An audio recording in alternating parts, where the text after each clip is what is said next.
Judas y los suyos. No creía Judas que su traición tendría el resultado que tuvo. El dinero solo preocupaba su espíritu, y desde mucho tiempo antes se había puesto en relación con algunos fariseos y algunos saduceos astutos, que le excitaban a la traición halagándole. Estaba cansado de la vida errante y penosa de los apóstoles.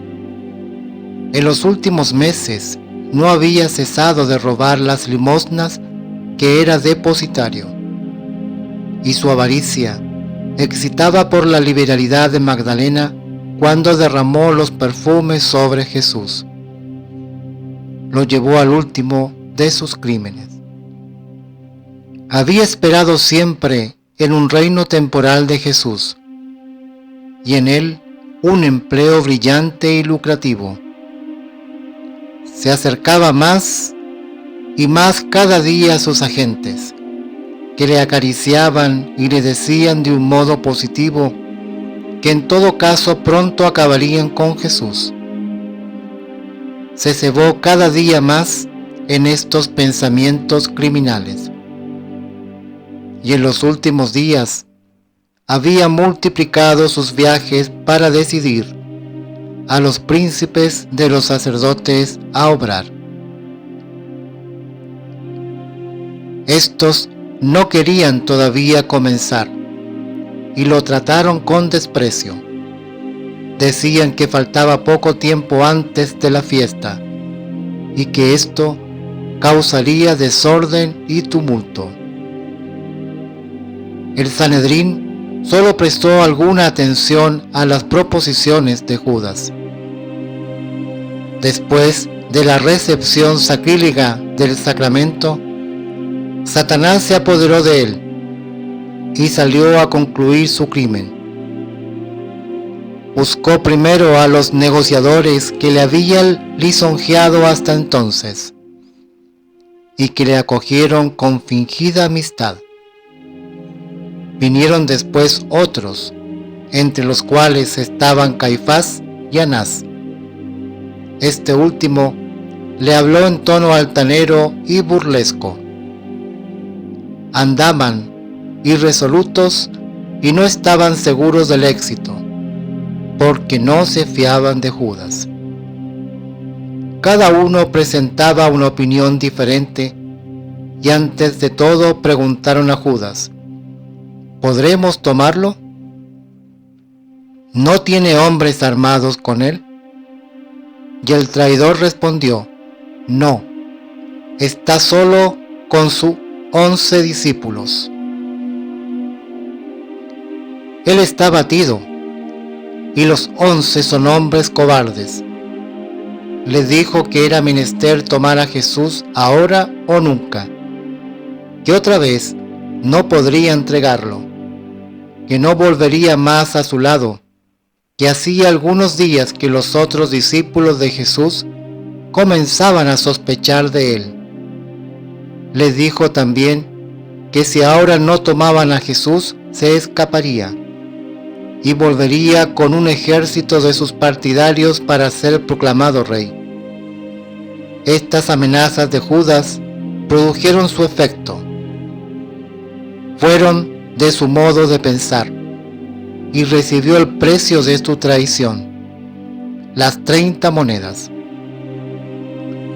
Judas, resentido del desprecio que le mostraban, se dejó llevar por su orgullo hasta devolverles el dinero, hasta que lo ofrecieran en el templo, a fin de parecer a sus ojos como un hombre justo y desinteresado.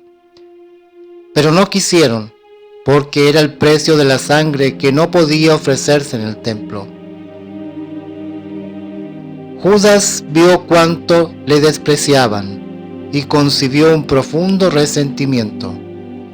No esperaba recoger los frutos amargos de su traición antes de acabarla, pero se había entremetido tanto con esos hombres que estaba entregado a sus manos y no podía librarse de ellos. Lo observaban de cerca y no le dejaban salir hasta que explicó la marcha que habían de seguir para tomar a Jesús.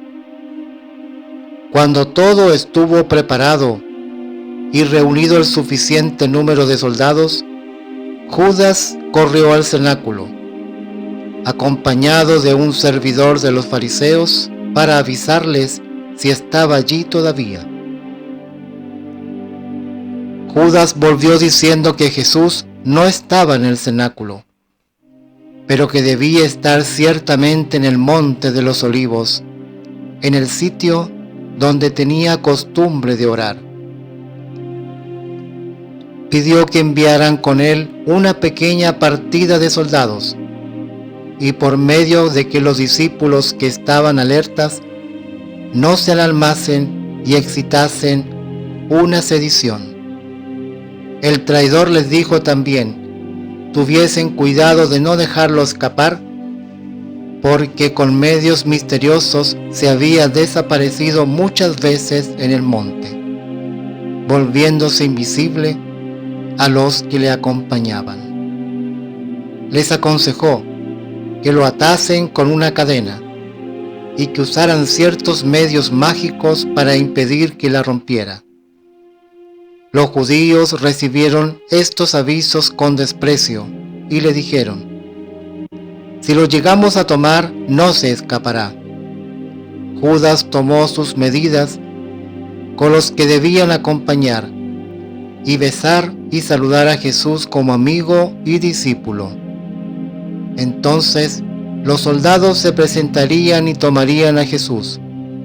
Deseaba que creyeran que se hallaba ahí por casualidad, y cuando ellos se presentaran, él huiría como los otros discípulos, y no volverían a oír hablar de él.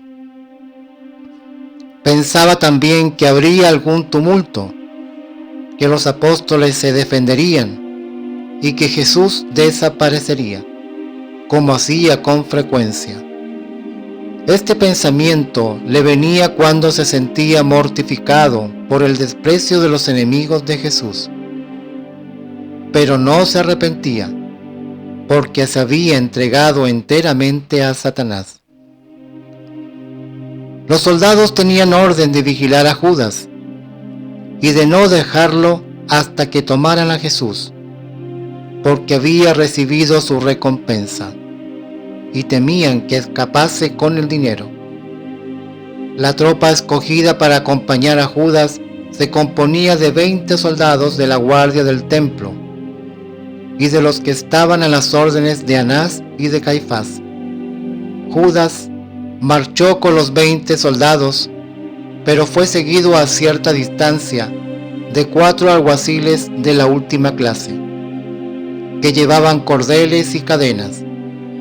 Detrás de estos venían 6 agentes, con los cuales había tratado Judas desde el principio. Eran un sacerdote confidente de Anás, un afiliado de Caifás, 2 fariseos y 2 saduceos, que eran también herodianos. Estos hombres eran aduladores de Anás y de Caifás. Le servían de espías, y Jesús no tenía mayores enemigos. Los soldados estuvieron acorde con Judas hasta llegar al sitio donde el camino separa el jardín de los olivos del de Getsemaní. Al llegar allí, no quisieron dejarlo ir solo delante, y lo trataron dura e insolentemente.